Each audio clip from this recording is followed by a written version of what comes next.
Alright, hello everybody, it is Alright.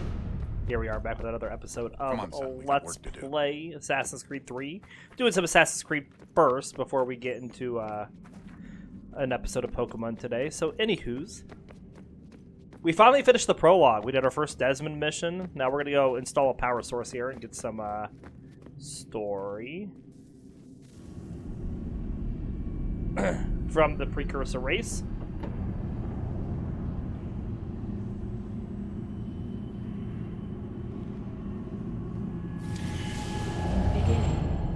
Thought we could be saved. We sought to face the sun's wrath and contain it.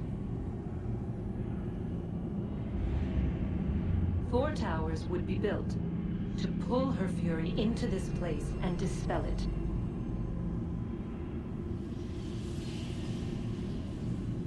But even with all we knew, with all we had, it would take too long. 1,000 years we could labor and still the work would not be done.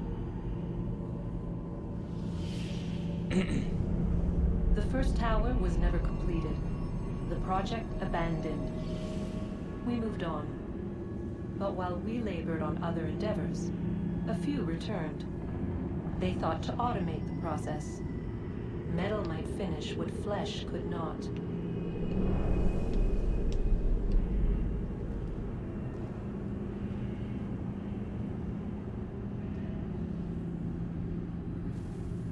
Okay.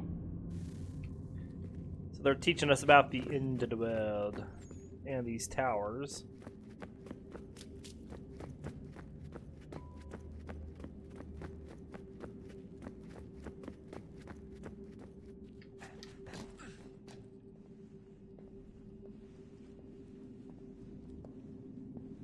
Well, I guess not the end of the world, it's just the last cataclysm.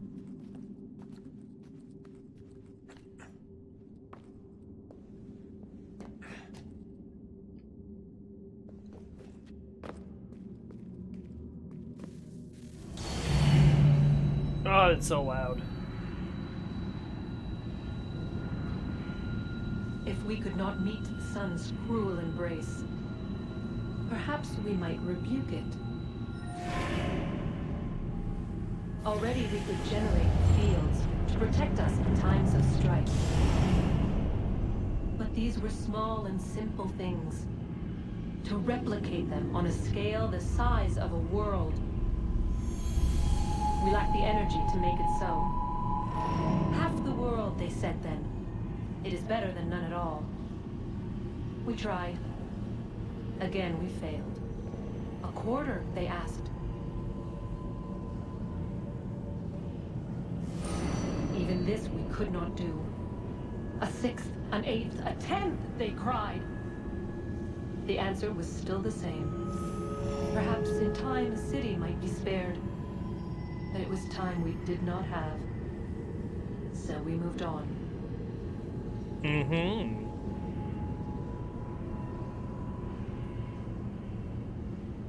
I can guarantee it's going to be really loud when we put this power source in. And stuff moves. Wonder what's inside. Only one way to find out.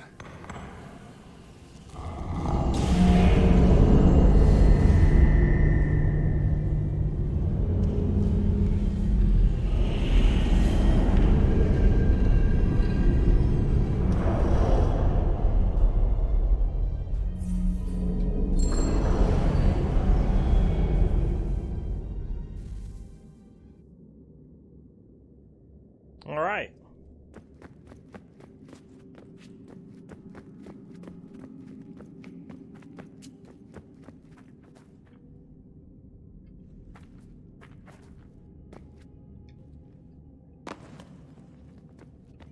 That's where we need to put the next one, but we have to get another power source first, so we're going to go back into the Animus now. Good luck, Desmond.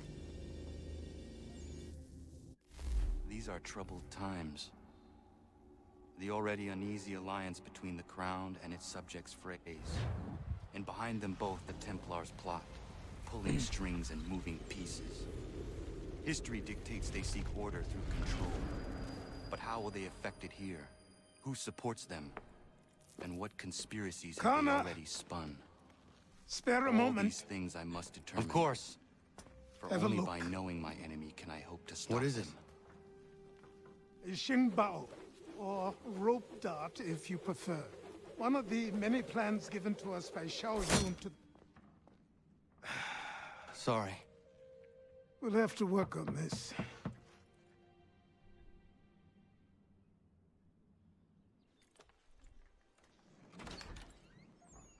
Ganondogo, Yes, my friend. what brings you here?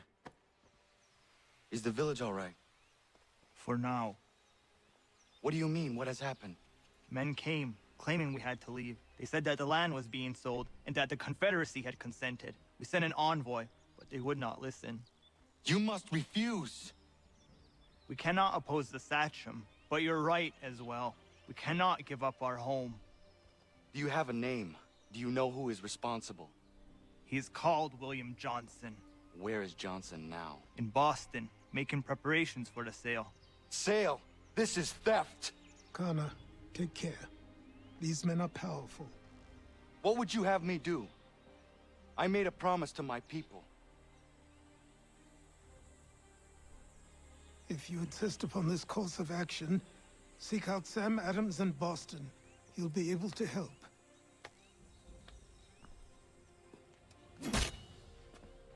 What have you done? When my people go to war, a hatchet is buried into a post to signify its start. When the threat is ended, the hatchet is removed. You could have used a tree. Okay. So we got a bunch of stuff that's going to be available here. Homestead missions and such.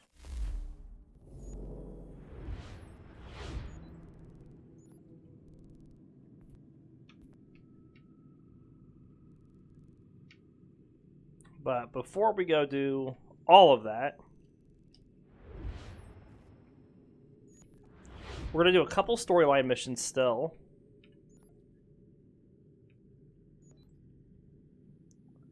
Because we want to get our first assassin recruit. And then we're going to need to start doing all the side stuff.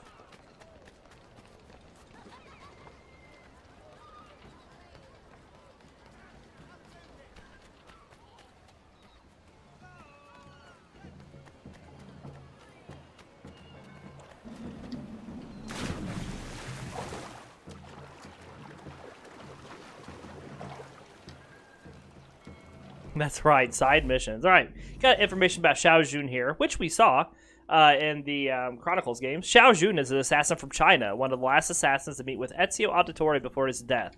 Jun was born in royal captivity during the Ming Dynasty. She spent her teenage years life as one of the favorite concubines of the Chinese Emperor Xingde. Sorry missions. You mean story missions? Yeah. While not an ideal lifestyle, though I wouldn't mind it, it's better than digging ditches. Xingde's taste for travel meant that by the age of 15, Jun had seen more of the world than most people of the era, which I suppose you might consider a bright side if you try not to realize that even some cats have seen more of the world than most people of the era. In 1521, the Assassin Order used the confusion surrounding Xingde's death to infiltrate the Emperor's compound and free some of the concubines, Jun among them. She immediately became an assassin, but never forget the women she had been forced to leave behind. Years later, she returned to the Imperial Palace to free the remaining concubines, only to find that they had been killed by Xingde's successor, Jia Jing. Jia Jing's response to the second attack on the Imperial Palace was swift and brutal and caught the assassins unprepared. The Brotherhood in eastern China was decimated. Xiao Jun and her mentor survived, but were forced to flee Asia entirely. They traveled to Italy to seek the advice of Ezio Auditore, but only Xiao Jun would finish the journey, arriving in Florence in 1524, shortly before Ezio's death. No more other recent entries at this time. Sorry, I just shoved that guy. Sanctions and demonstrations won't suffice, Sam. We need to act, and I'm talking about more than a sternly worded letter. I sympathize with your frustrations, gentlemen. But surely... Ah, Connor. Hello again. What brings you to Boston? You. Would you excuse us, fellows? Thank you. That conversation was... Alright, we also saw Paul Revere standing there. You'll have heard of Paul Revere's Midnight Ride, of course. He was one of the several riders to warn Lexington and Concord of coming military raid on April 18th, 1775. Revere's role in the Revolution was larger than that, however. He was a member of the Sons of Liberty and the Continental Congress and a participant in the Boston Tea Party. By trade, Revere was a silversmith and one of the most skilled craftsmen of the colonies. He also did copperplate engraving, most notably the image of the Boston Massacre that depicts British soldiers firing into the unarmed crowd at point-blank range.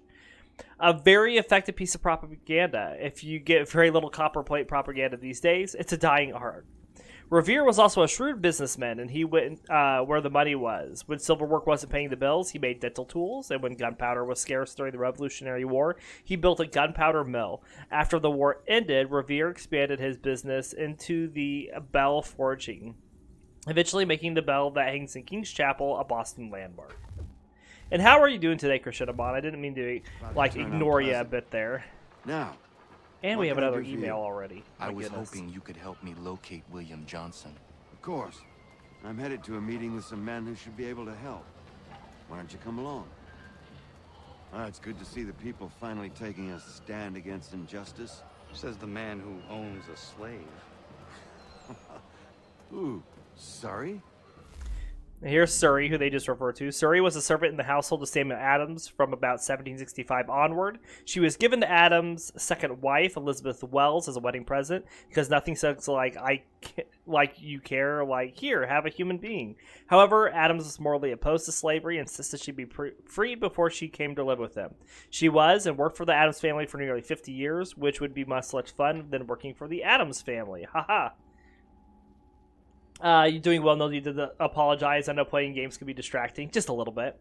Incidentally, while Adams wouldn't own slaves himself, it was something he fought particularly hard for during his political career. He did support anti-slavery measures in Massachusetts, but never forced the issue if it was going to cause friction between the states. Getting along with other politicians was just so much more important. Obviously, I'm talking about Samuel Adams here, not Gomez. Of course. I practice what I preach, my friend. She's not a slave, but a freed woman. At least on paper. Men's minds are not so easily turned. It's a tragedy that for all our progress, still we cling to such barbarism. Then speak out against it. We must focus first on defending our rights. Adams family versus Adams family. Yeah, it's funny catching stuff like that in these entries. I didn't know that stuff like that was in this game because I never took the time to read them. It is not. Tell that to my neighbor who was compelled to quarter British troops. Or to my friend whose store was closed because he displeased the crown. The people here are no freer than Surrey. You offer excuses instead of solutions. All people should be equal, and not in turns. It's in turns, or not at all. We must compromise, Connor, however painful that... You didn't read the entries when you played? Yeah, I don't think I've ever read them before either. That's the guy we're after. Want to take my property, you tell them to sail across the pond and take it themselves! It's not open for discussion now. Open this door or these men will break it down! Ah, bollocks! We're coming in! I trust the mounting evidence is proof enough, Connor. Continue on.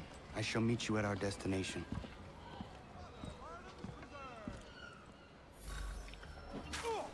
Right, defend the citizen. Stay below notoriety level 2 while we do this. come on, you lobsterbacks! We are now at notoriety level 1, but... Oh, well. Sorry. For once. I dare the governor to send more. I could have got rid of it, but... You all right? You know, Fine. cinematic. It's not my first dance. For all their teeth and claws, these little foxes, they fight like puppies. Thank you, my friend. I'd buy you an ale, but I'm expecting somewhere else. Alright, now we can get rid of it. I don't think we have enough money, though. Oh, maybe we do. Okay. Join Sam Adams. It costs us 50 monies out of our 71 that we have. We have like no monies right now.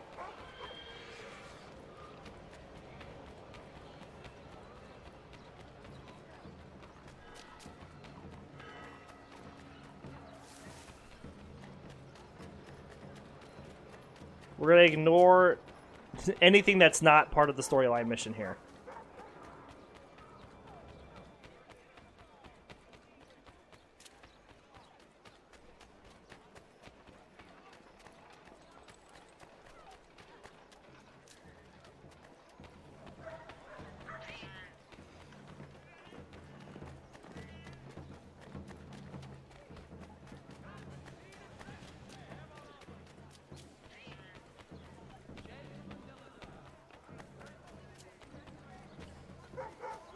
Where exactly are we going?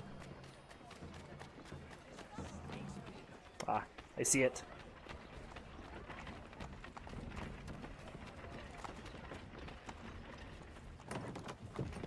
Connor is poor. Yes. Very much so right now. Connor, I'd like you to meet some like-minded friends. The owner of this fine establishment, William Molyneux, and the manager and chef of his newest venture, Stéphane Chaffeau. Ah, Connor and I just had a ball with some red coats enforcing some taxmen outside my home. The collectors grow bolder and more forceful. Something we must address, Samuel. Then let us raise a banner.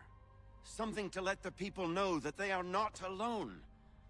The docks are an angry place of late. Protesters picketing the latest shipments of British tea. The eyes of the city are upon that stage. A Bostonian without his tea is a dangerous beast. William Johnson is smuggling the tea off the ships. One of his men tried to sell me this. A sample of what I refused. But it's from those ships. No mistaking the stamp. He's charging a king's ransom. Must be he's making a mint off those who buy it. Where is he now? I've never met the man. May I ask why you seek him, Connor? He intends to purchase the land upon which my village stands, without the consent of my people. No doubt the revenue from his little smuggling endeavor is financing the acquisition. A tax enforced on tea grants a boon to smugglers. I'll wager the same men who levy the taxes are selling the tea. A stage requires a spectacle, and I may know the play. All right, well, we got... Connor, head back to the docks and see to the destruction of the tea. If you should need us, return here. All right, so we got an entry here for William Montaneau. Molyneux doesn't usually make the list of well-known revolutionaries, mostly because he didn't live to see the outbreak of the revolution. He died in 1774. He was, however, one of the major Whig agitators in the years before the war started, right up there with Samuel Adams and John Hancock. Molyneux was a British-born merchant and supporter of the Patriot cause. As far as revolutionaries go, that makes him a bit of an outlier. British-born colonists tend to be loyalists. He was Anglican as well, and those congregations were decidedly British-leaning. However, you couldn't doubt Molyneux's devotion to the cause. He was known for being something of a hothead, so much so that he threatened people with death when they violated boycotts on British goods. Seems a bit extreme. He'd have a bloody field day on forums. On the night of the Boston Tea Party, Molyneux disappeared from the crowd outside the Old South Meeting House, though almost every other known revolutionary leader was there, still talking to the crowd. Molyneux was, of course, supervising the dumping of the tea. For this reason alone, I am prepared to call him the most evil man in history. Because, you know, British got really upset about tea going into the harbor.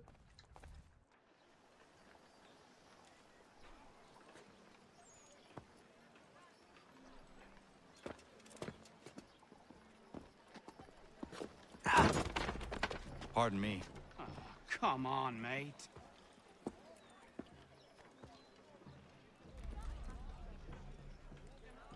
And just by looking at the tea, the guy's like, oh no. So this is the Tea Act, passed in 1773. The Tea Act was an attempt by the British government to prop up the British East India Company by allowing it to ship tea to the colonies directly from India, without having it to go through Britain first. This made tea much less expensive and cheaper than tea than the tea the colonists were smuggling from the Dutch to avoid paying British taxes. The problem was that even with the cheaper prices, the British government was still collecting tax on the tea, meaning buying the tea would run counter to the colonial no taxation without representation stance. The move was seen as, and probably was, Parliament's sneaky attempt to get the colonies to unconsciously agree to one tax in hope of implementing others. The colonists didn't fall for it, and attempts to force the unloading of East India tea in Boston caused the Boston Tea Party, perhaps the worst tea party of all time. It wasn't even catered. You people are savages. Oh, Sean.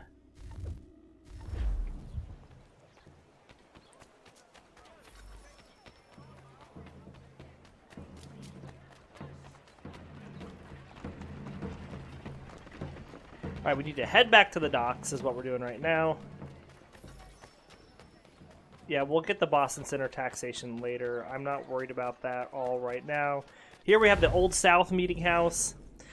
This building hosted some of the most key events of the American Revolution, mostly by accident. Just so happened to be one of the largest buildings in Boston, so when meetings at Faneuil Hall overflowed, everyone moved to the Old South Meeting House to continue.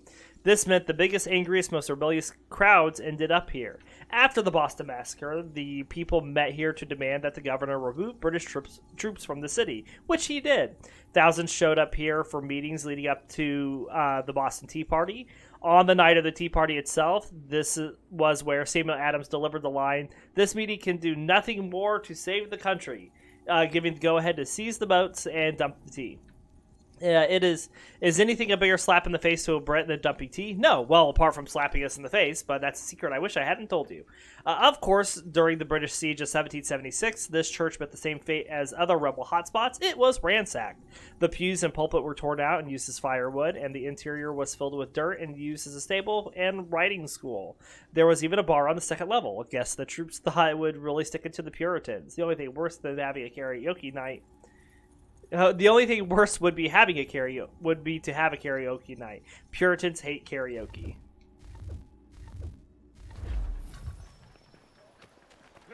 Alright, still running. Optional objectives. Limit firearm use. 0 of 6.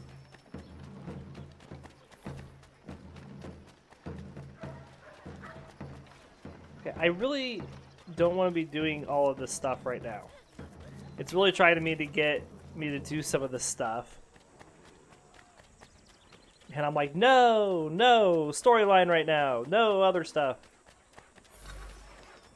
Use powder kegs to destroy the smuggled cargo.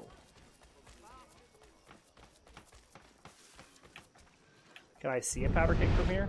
Cannot. It is also a restricted area. Doesn't say anything about keeping my notoriety down, you know, now.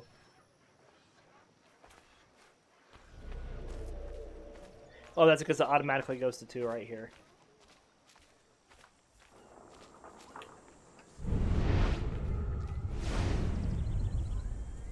Do I need to carry a powder keg over there? Is that what it's wanting me to do? Ah, I see. Yeah, da, let's just carry it past these guys looking the other way. Dum da dum da da da da da da da da da da da boop boop. Inside red areas means it automatically goes to notoriety level 2. I see. Ba-boom! Those guys didn't even turn around.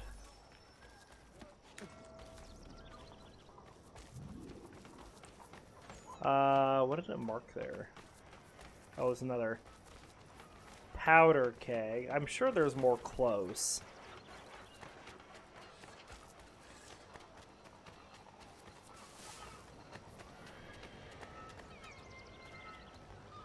It's got marking that something's there, but nothing's there.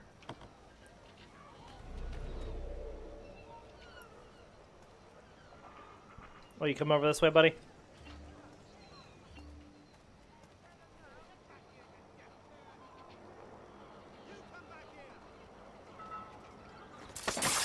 Take a seat.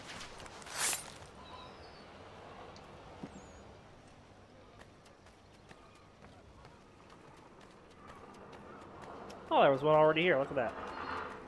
Drop. Nothing going on here. Nothing to see here. Oh, I gotta reload. I have no bullets.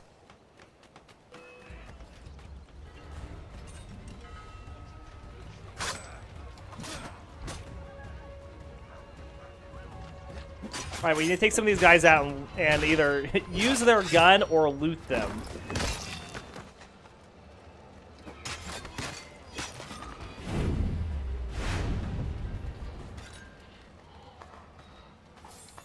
There, I got 6 bullets now.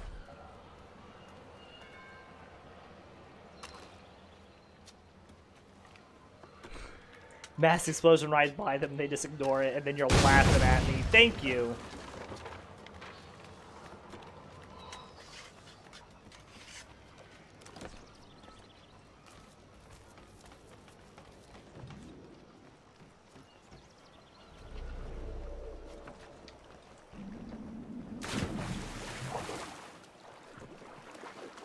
All we got to do is blow up the T. Just fire your gun at it.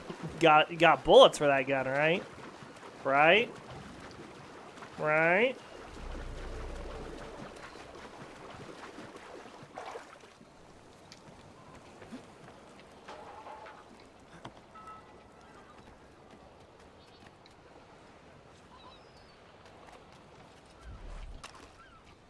I dropped it behind the other barrel. I can't see it. Woohoo! Swim away!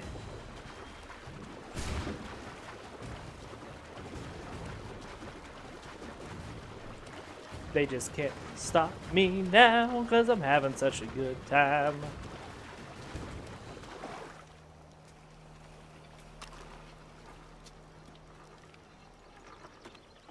Main objective, liberate the district from Templar influence.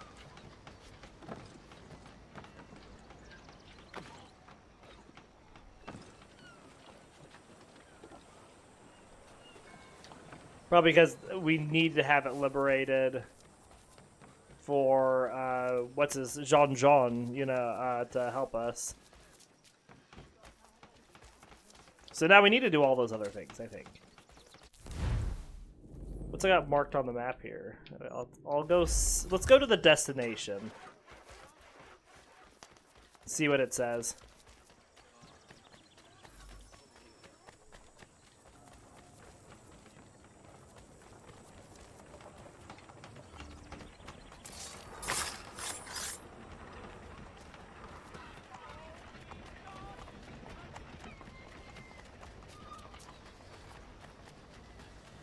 Oh, is it just gonna mark stuff that I need to do now?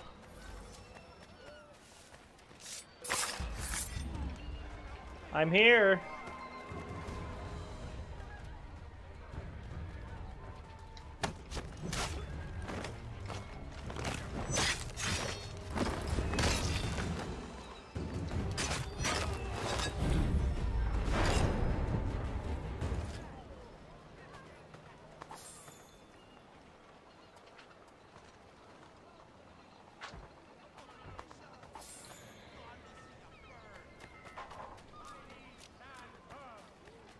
I had a bit of money. You get a bit more.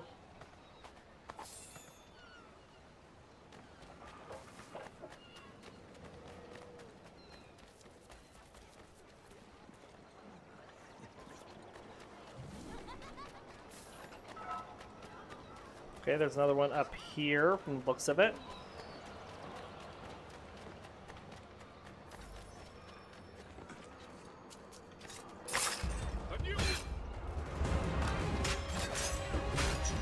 We pulled the whole squad into this one.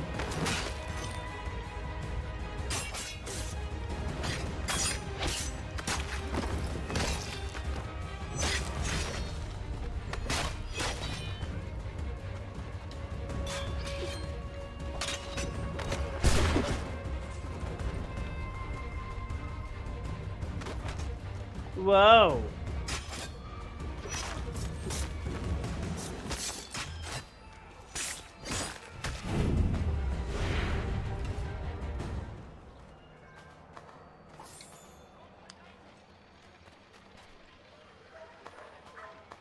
We'll get these guys for some money from these guys.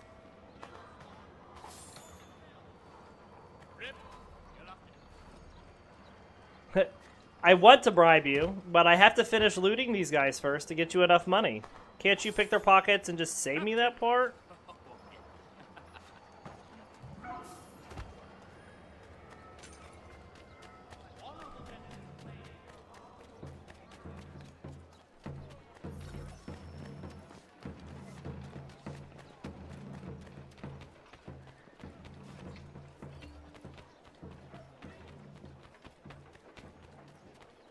We'll get a little further away from these guys before I get this guy out.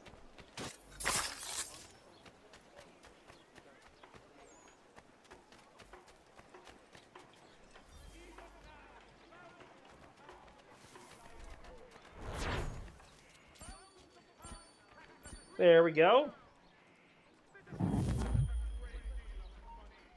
Oh. Nobody's here. Meet with Stéphane Chateau.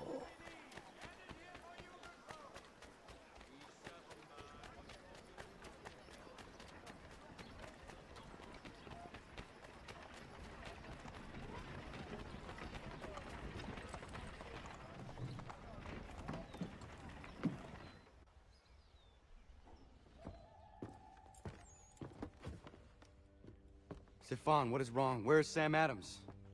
Who cares? I've been robbed! Oh, vont me le payer, ces scélérats de merde!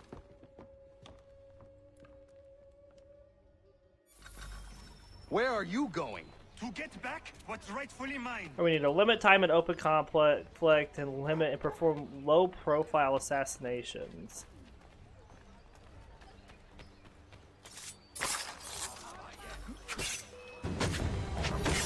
I will match your face to your jacket, have you?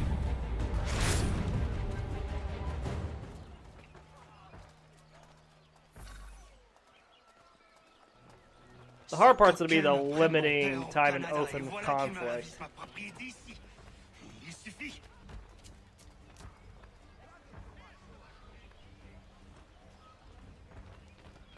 I don't have smoke bombs yet. I should have probably went and bought some. I do have poison darts.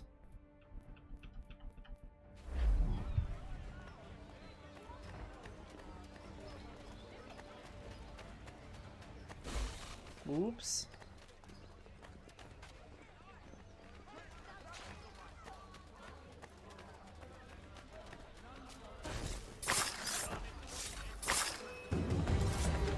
So does it restart?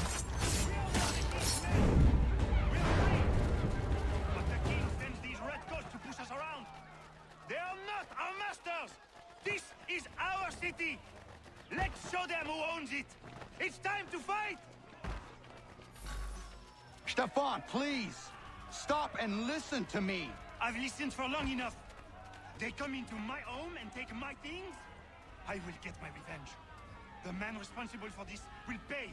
His friends will pay. Voilà trop longtemps que je subis ces affronts. Ils vont goûter dans mon courroux. Right, that was one. I was hoping to get two there, and I didn't.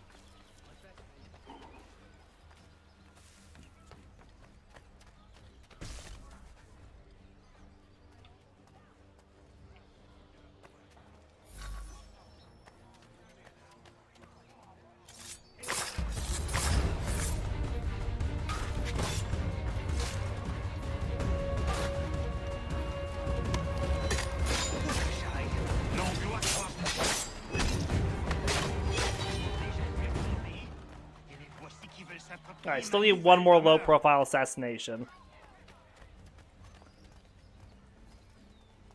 Looks like there's two soldiers here walking. I can get it from one of them.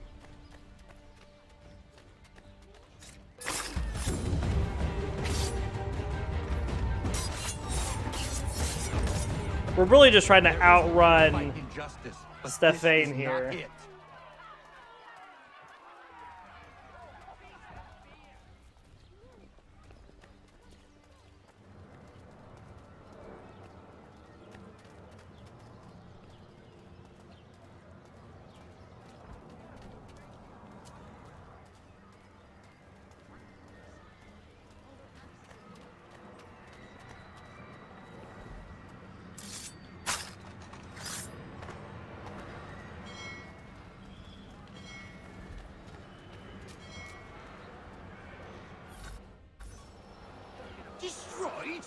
You stupid muckle!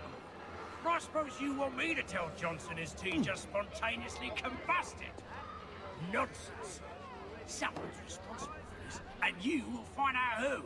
And if you can't, I'll gut you and find a smarter mongrel who can. What do we do?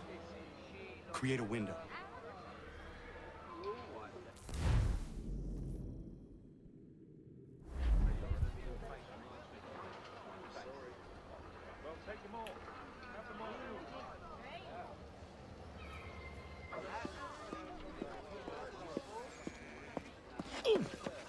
Bloody hell are you?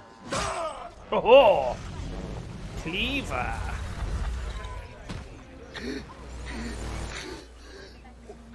Why?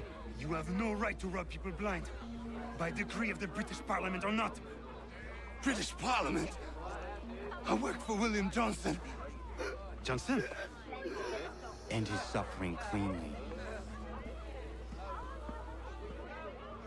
Please.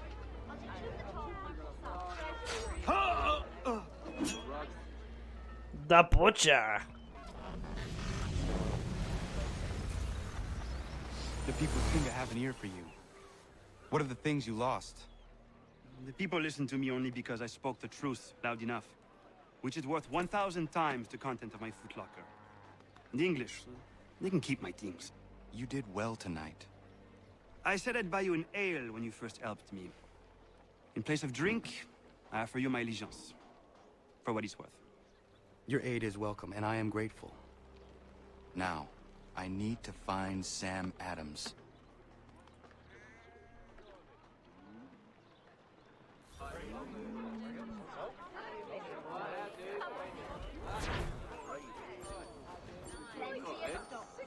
There we go. Easy enough.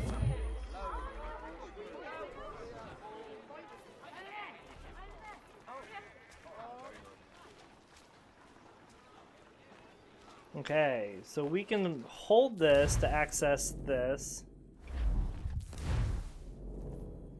which means we can choose if we want to do stuff, but we can also go to contracts here. So for example, we can send him to Quebec. He has a 77% success rate. Oh. Then we press Y to start. And off he goes.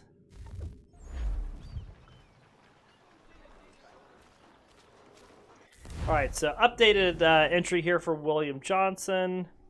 So in addition to treaty negotiations, Johnson was in charge of recruiting and leading Iroquois fighters during the French and Indian War. He only fought in one battle, but was rewarded handsomely for his service, 5,000 euros and a baronetcy. That was a little above average than most people involved in that battle. He continued his close ties with Kanakahaka, and in 1760 they gave him land totaling more than 300 square kilometers as a thanks for his work. However, Johnson burned some bridges in 1768 when he negotiated the Treaty of Fort Stanwix. He took much more land than the British asked for, a windfall for him, since he could then speculate on it, but a rather tough sell to the indigenous nations who lived on the land. The treaty caused a war in Virginia, known as Dunmore's War, and in an effort to stop more bloodshed and possibly cover his own bottom, Johnson called for more negotiations, this time at Johnson Hall in 1774. And then we have an assassin recruit here, Stéphane Chapot. Stéphane Chapot is a Boston militiaman who served as a cook in the years leading up to the Revolution. Chapot was born in what's now Canada, near modern-day Montreal. His father was a cook for the French army who was killed in the fighting at the Plains of Abraham. After his death, Chapot took on work as a chef in Montreal, but moved to Boston in 1764.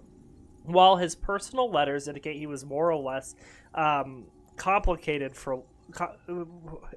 he was looking for a less complicated life, he was just in time for the unrest that preceded the revolution. Fortunately for Chapot, he didn't actually want a quiet life. As it happens, the tensions in pre-revolution Boston suited him exactly, which is weird because who enjoys tensions apart from a science studying surface tension as an effect of intermolecular attraction? Give you a minute to stop laughing.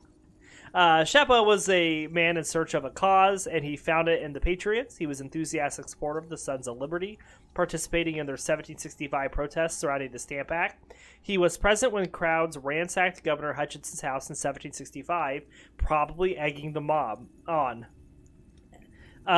He was also one of the crowd that witnessed and partially caused the Boston Massacre. Chapeau didn't limit himself to protests. He had several fines for... I have several fines for him on the books in the 1760s and 70s for public drunkenness and brawling. It seems he couldn't keep out of a fight when the opportunity arose. And in pre-revolution Boston, there was always an opportunity. It was a wonderful time to be an angry drunk. The world was your oyster. Okay. Now we have lots to do. Side quest time.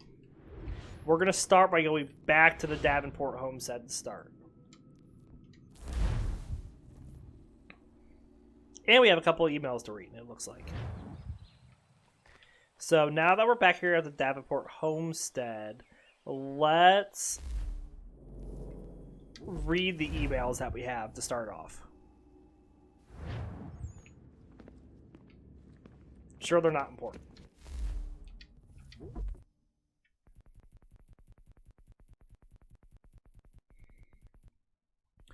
Am I the only one who thinks we could buy a few space heaters, maybe a couple of jackets too? It's cold down here. I'm sort of figured as we powered the place up, it turned on like climate control systems or something. Guess not. Maybe the first cities like it this way. All I know is I don't.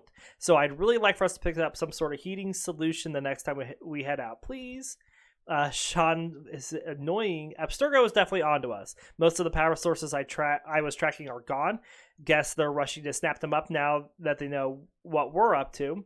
We've got other cells scouting for us, running interference, trying to grab anything they can. It's just hard with our numbers and their resources. I just want to be alone right now. All right. Got our emails read. Let's hop in here and check out this homestead mission.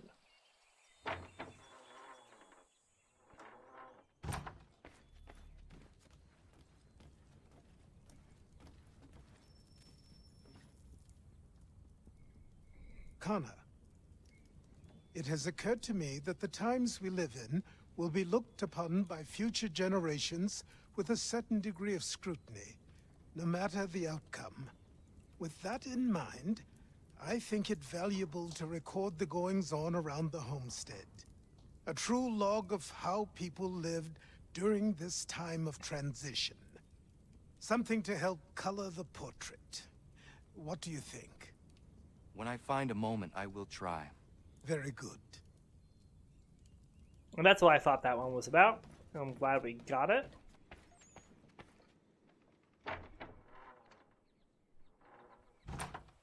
Okay, so now we can analyze people. We are going to first...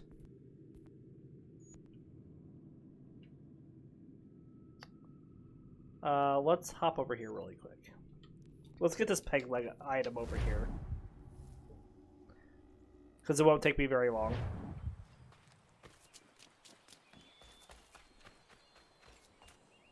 To what do I owe this great honor, Captain? The letters you speak of, what are they? Oh, now you want to know. Captain Kidd's letters, boy. He hid a great treasure somewheres and sent letters to 4 of his crewmen along with a strange piece of leather. If you find the men, you'll find the scallywag. It's that easy, 'tis. May I see them? You might be a captain, but you're not too bright, are you? I'll barter with them. You give me some trinkets I like, and I'll give you a letter. Building my own treasure cache, see?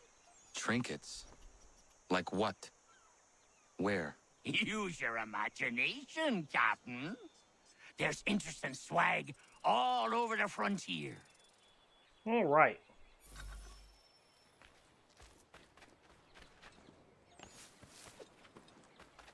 Ah, we got our contract's done. So he got 40 experience there. It's like we do another one here for him. Is he still at level 1? He's still at level 0. Okay.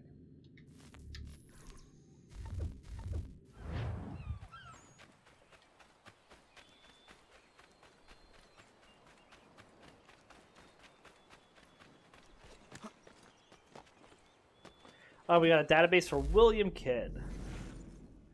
William Kidd was a Scottish privateer turned pirate and the center of numerous pirate legends. Not much is known about Kidd before the late 17th century. Even the year of his birth is approximate. It's reasonably certain he's from Scotland, but that's about it. Every good pirate needs a mysterious past. Kidd first appears in historical records in 1689 when he's listed as captain. He was a privateer for Britain in the West Indies before sailing for New York City, where he lived for several years.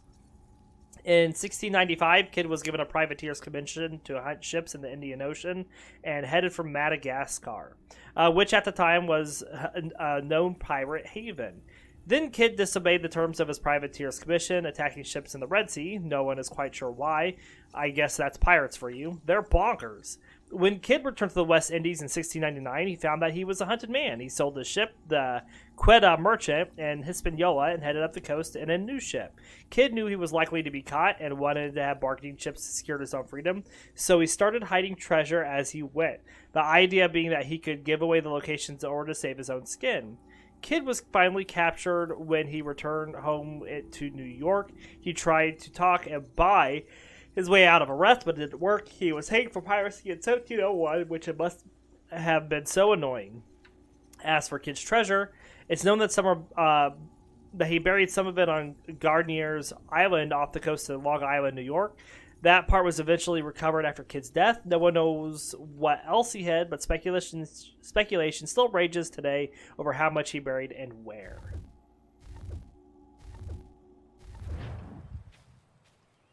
There's a wolf here. And some more wolves coming. It's fine. Just gives us stuff to skin. Yama.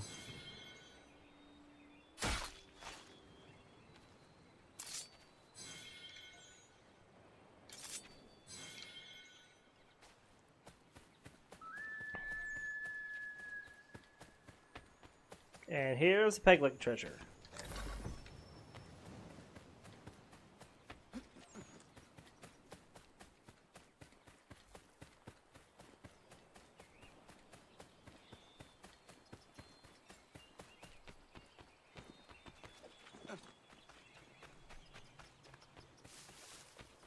So we can go back and talk to him.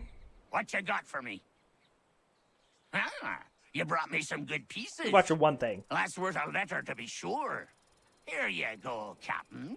I will be back for the rest.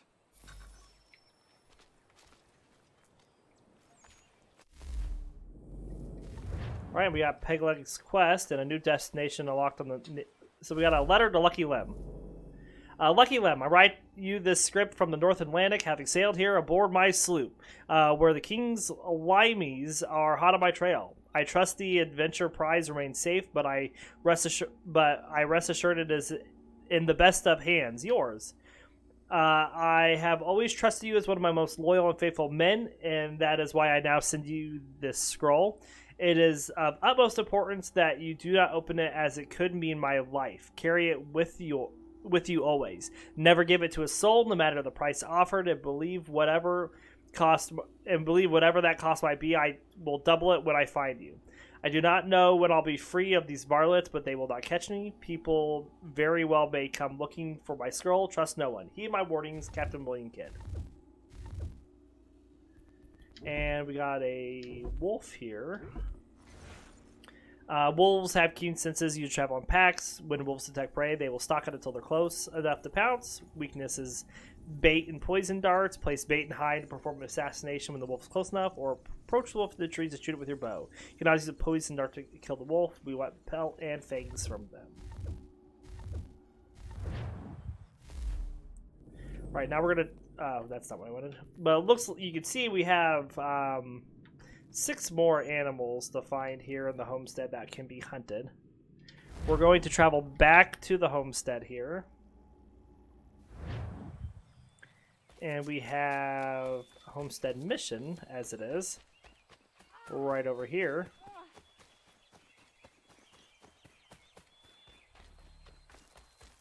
Bloody hell! Can you help me?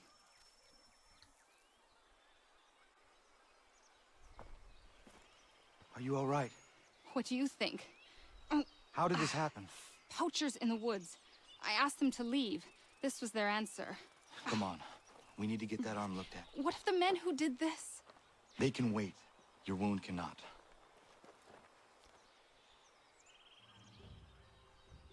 You'll be able to make it to the house.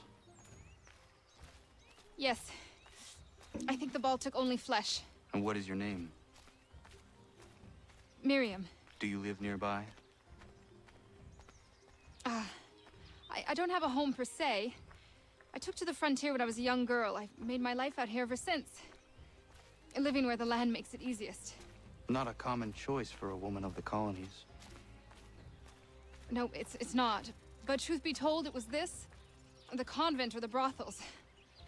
I prefer the open air.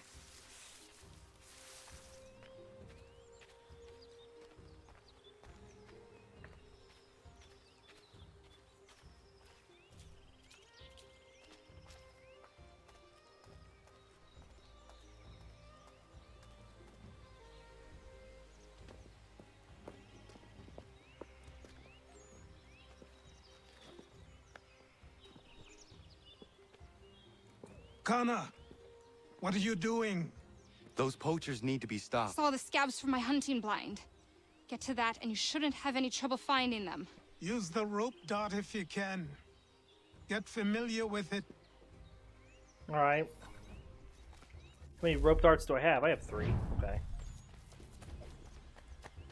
Climb up to the tree stand to scan the area.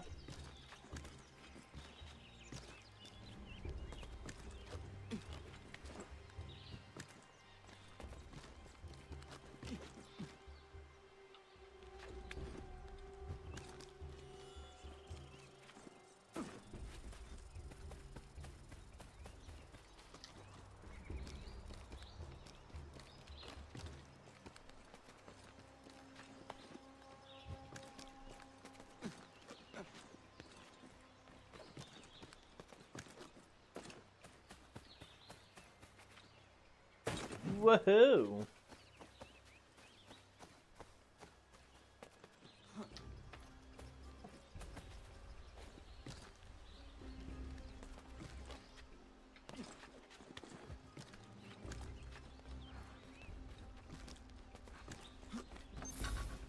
All right.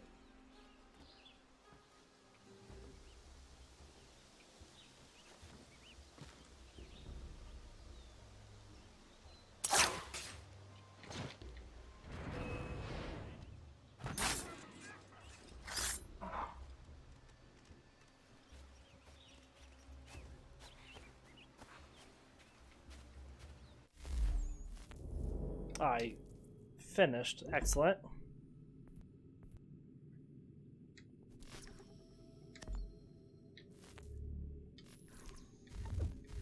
Send him on another one. Getting us a bit of money, so it's nice.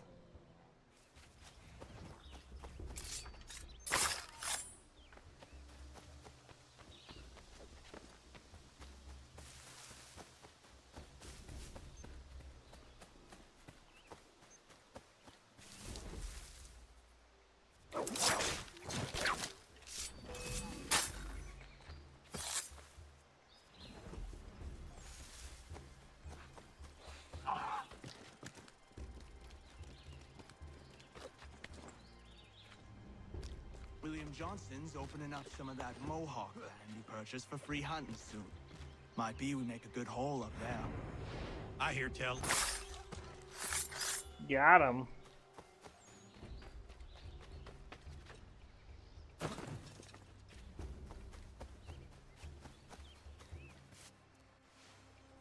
Hey! Where are you, fellas? Shooting strangers in the forest, is that common hunting practice where you come from? No. Spare me. Go. Tell the friends you have left what happened here.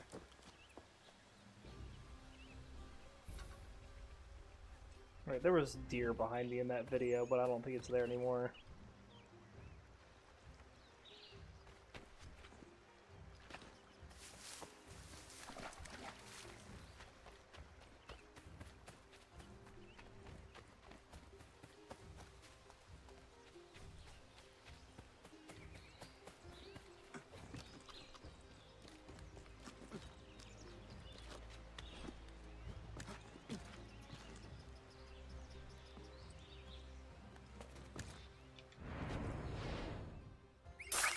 It's good for us to not only document what's in the area, but also to just get our inventory built up for trading later.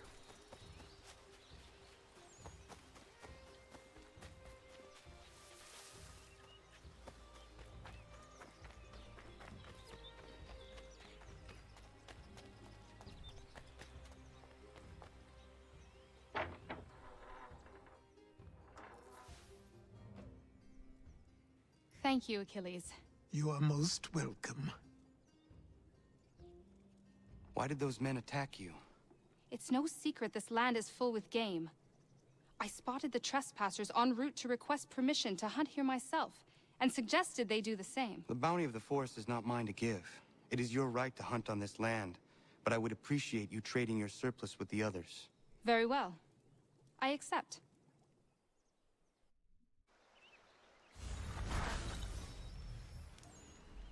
Alright, so Miriam can now produce level 1 goods. Good deal.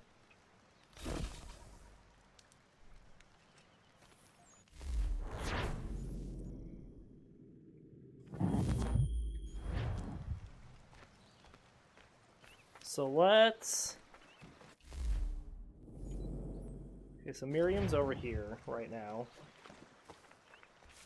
If we can find her, we might be able to scan something really quick.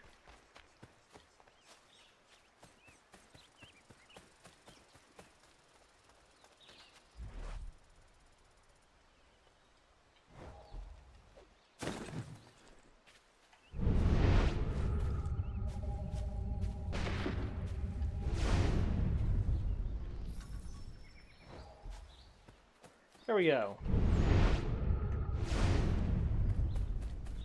One scanned for the Encyclopedia of the Common Man.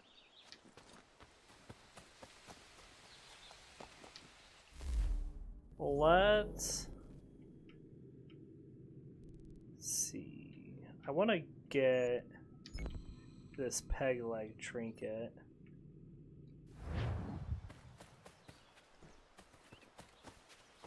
Maybe find some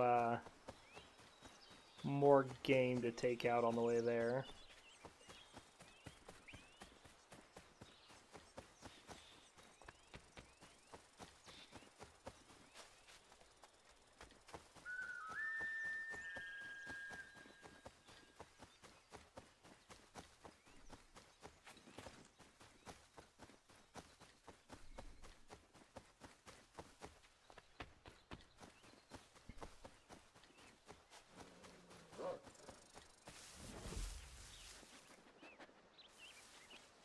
Another wolf.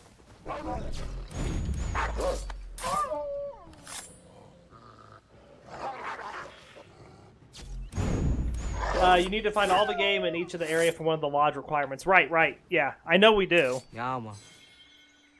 That's why I'm saying, like, we need to eventually get it. We don't need to get it, like, right this second. We're just getting stuff right now. And it shouldn't be that hard for us to get all the game in the area. Alright, so we need to travel up here to get this peg leg trinket.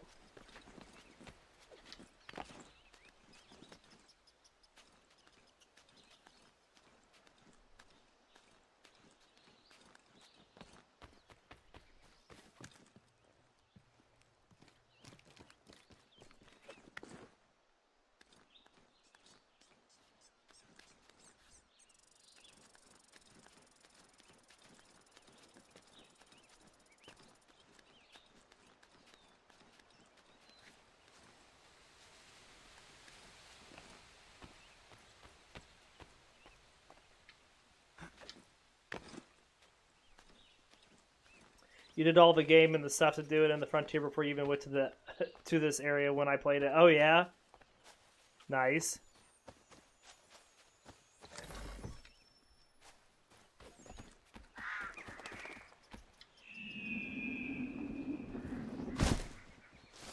All right, let's head over there. So we'll fast travel. Well, actually, we won't fast travel. Let's get a bit more game here if we can. I know there's elk down in this area. I'm pretty sure. Maybe we'll be lucky and run across a deer as well.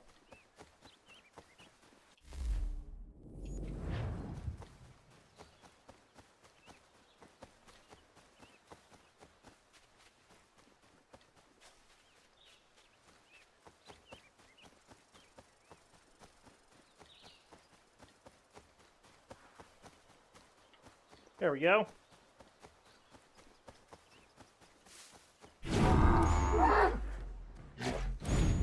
Run up on this and it'll attack us.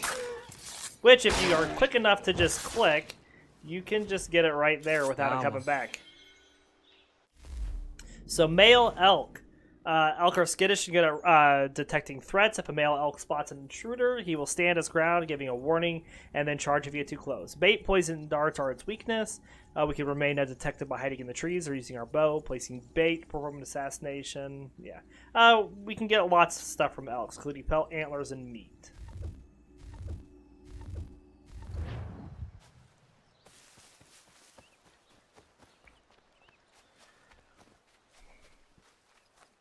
You like doing that and getting the quick kill with him? Yeah, it's pretty nice if you can get it pulled off. So there's a deer.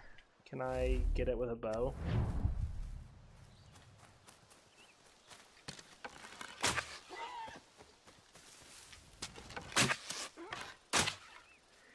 Somehow he shot that through the tree or like curved his arrow or something. I should not have hit it there. Yama.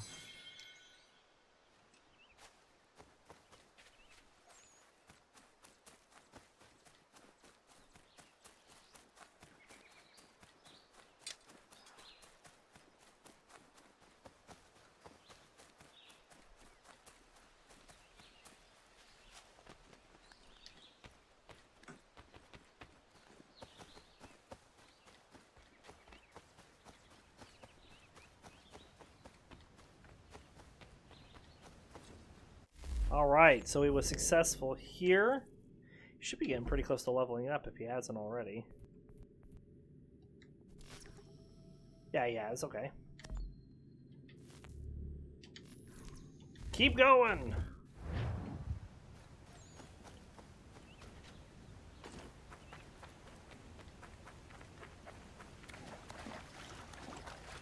Peg leg trinkets on this side. You can get a lot of money from beavers, though. I know beavers are pretty lucrative and easy to get.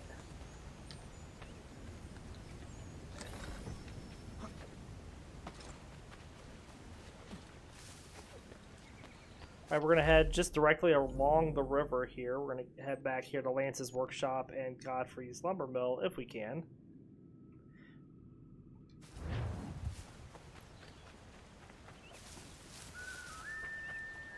But that should have also marked, what, 4 things in this area for us?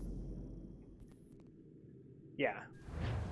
So I know beavers is another one, which we can get here sometime here shortly. I think there's a mountain lion in this area too. What's the other one? Are there foxes?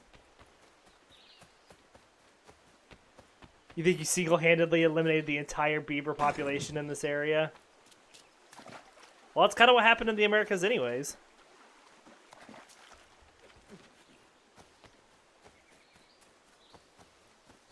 Raccoons. Ah, there's raccoons here. I heard a beaver. Pretty sure it was a beaver.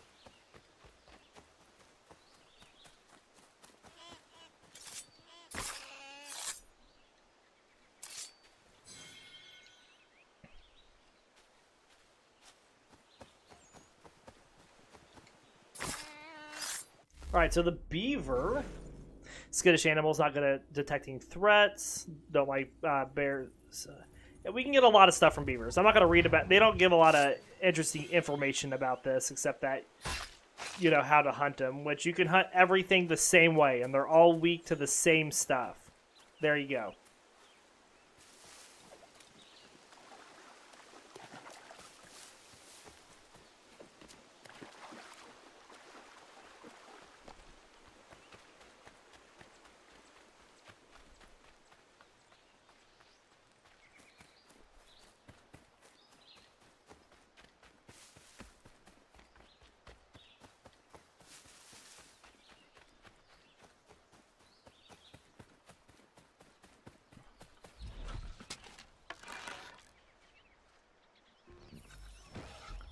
Pull out your bow on him, why don't you, Connor?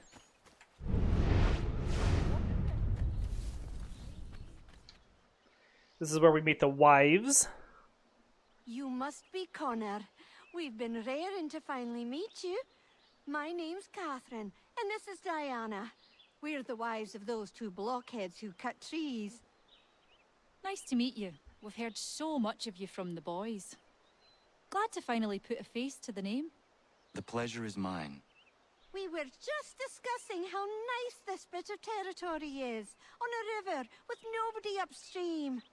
I won't lie, Godfrey's letter had me a little worried, but now that we're here and settled, I must say I'm rather happy. They had us on this plot north of Champlain that was a tangle of rock and bramble. Ugh, horrible place. It's a real treat to be able to walk up the hill and take in the ocean. Your husbands must keep you busy. Nothing we can't handle, Connor. The boys think they run the show, but the real bosses are right in front of you. I do not doubt it. New trophy unlocked at the manor. Good to know. Our other house is this way. Homestead that we've unlocked, that is.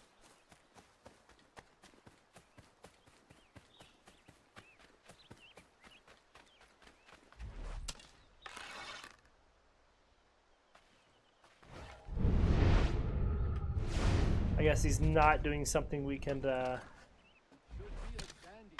scan right now. Alright, so we're going to head over to that last peg leg trinket.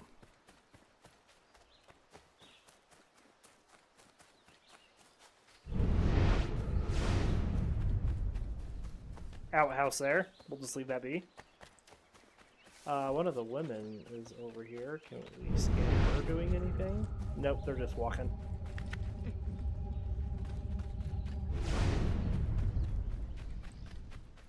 What about the other one?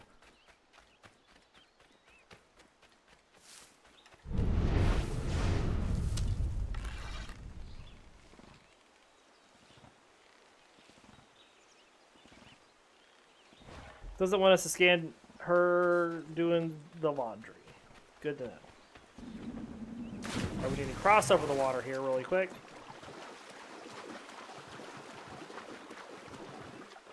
Come on, Connor.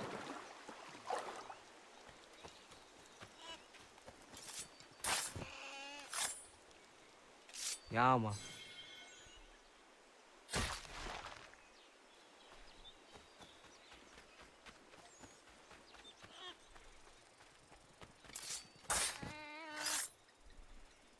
Yama.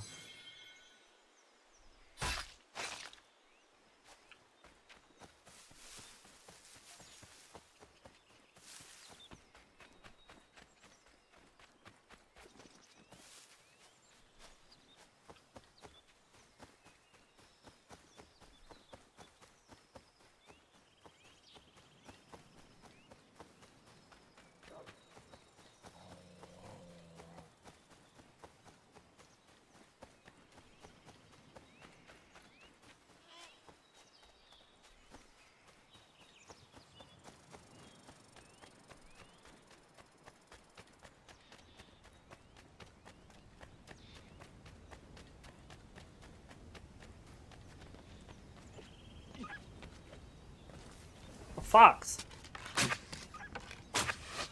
You said it was raccoons. You lied to me, Krishna Bond. Yama.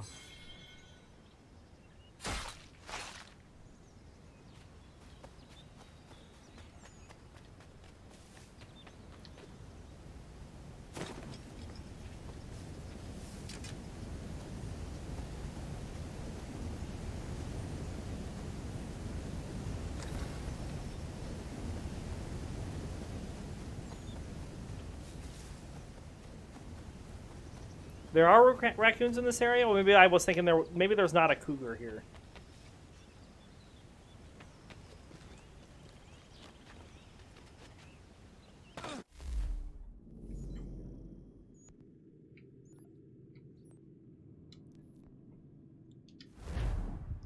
I bet if there's raccoons, they're up in this area. I'd like to find one, and then we have them all marked.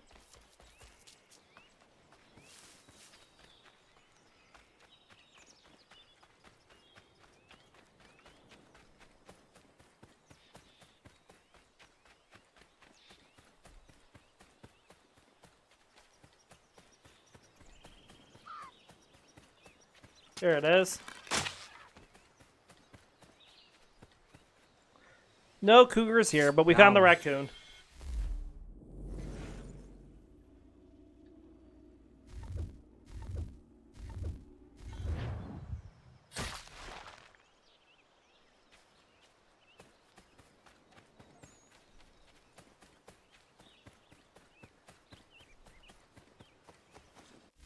Alright, let's go back here to the homestead really quick.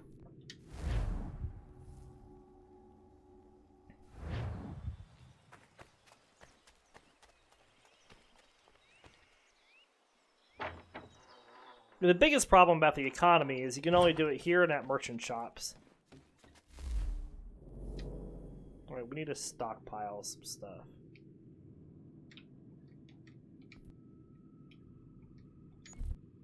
Oh, it's going to teach us how to craft things. Thank you.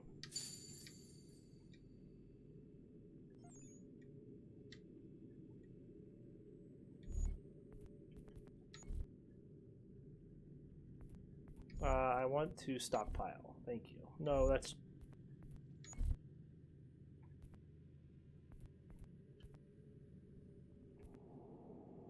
I do want this, but... I'll have the lever for it. We need to stockpile.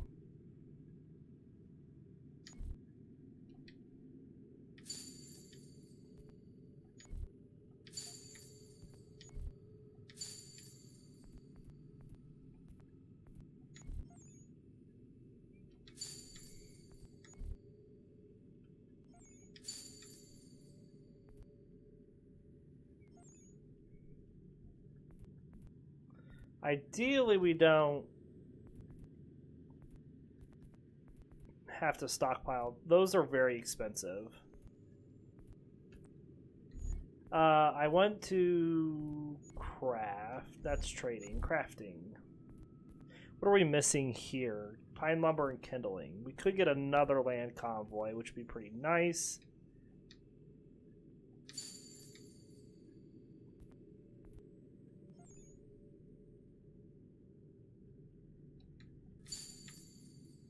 That's our 3 that we can have.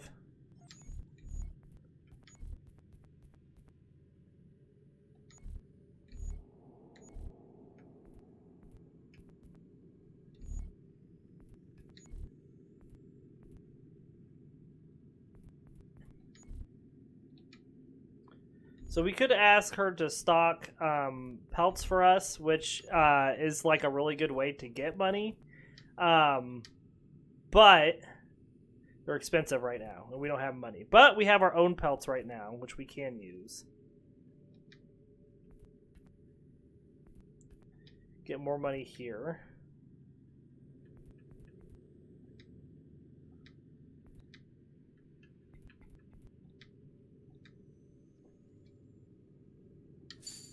See, look, that gets us like $1,200, which is really good.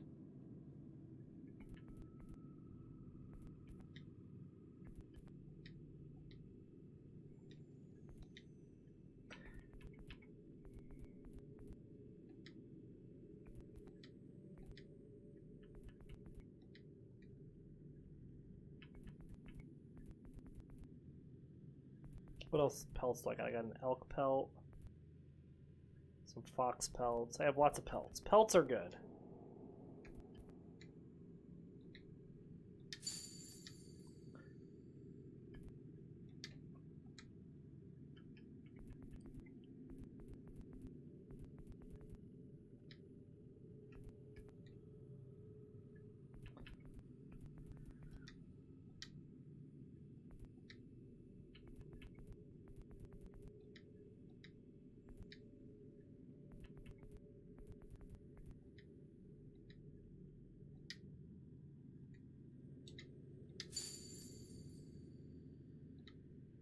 All right.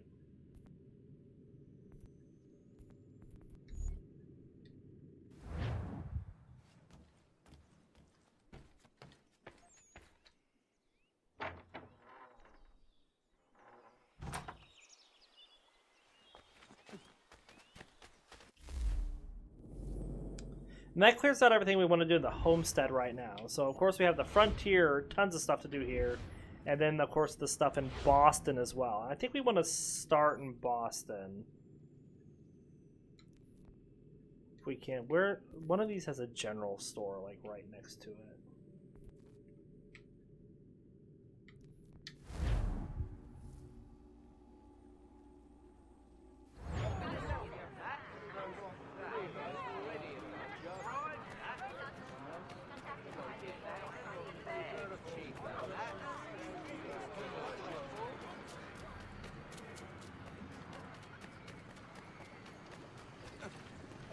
I can hear an almanac page. We're just not quite ready for that just yet.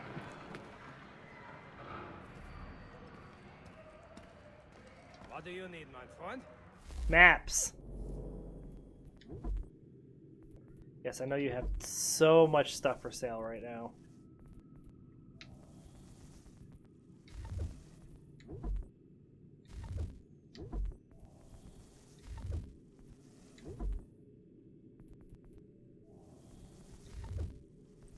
But what we want is this. Oh, they are expensive. We do not have that much money yet. Yet.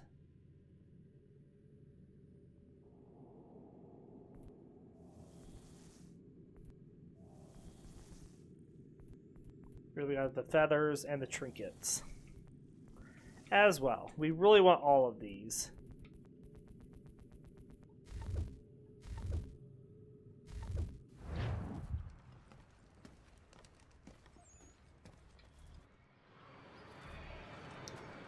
Well, actually, I'm just going to stay in here.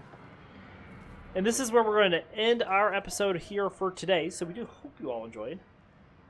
And remember, there are no streams next week. So we'll be back in over a week with more Assassin's Creed 3. But stay on here shortly. We're going to be back with some more Pokemon here in just a minute.